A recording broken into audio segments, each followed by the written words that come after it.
Whether or not this guy causes this or this is dependent on our immune system.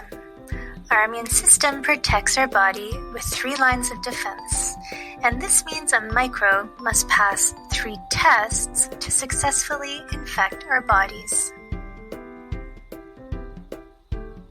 Test number 1 is getting through our barriers. The human body has a number of barriers that protect us from invasion. For example, our skin, tears, mucous membranes, and microflora. If you can penetrate a barrier through a cut, for example, you can enter the body, and that means you pass the test and you continue on to test 2.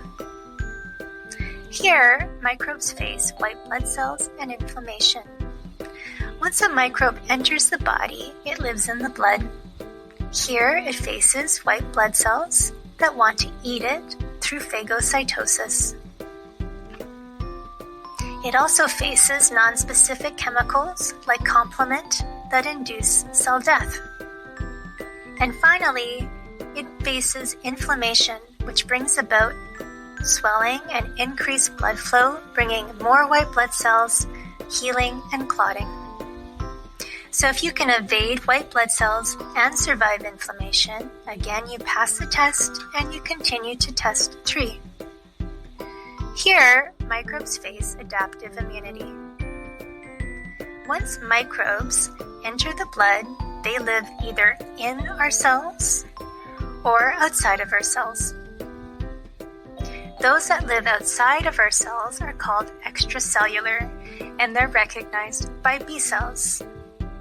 B cells shoot out antibodies that either kill or neutralize pathogens. Microbes that live in our cells are called intracellular, and they're recognized by T cells.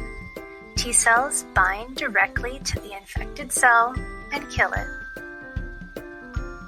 So, escape recognition from B and T cells, you pass the test, and here, congratulations, you have evaded the immune system. Now, as you can see, microbes need to be pretty crafty to outsmart our immune system. And this explains why we get infections with the cut, because our barriers have been breached. Why that cut gets red and swollen, because of inflammation and phagocytosis. And why we get more infections if we're immunocompromised, because we have no B or T cells. Created using Powtoon.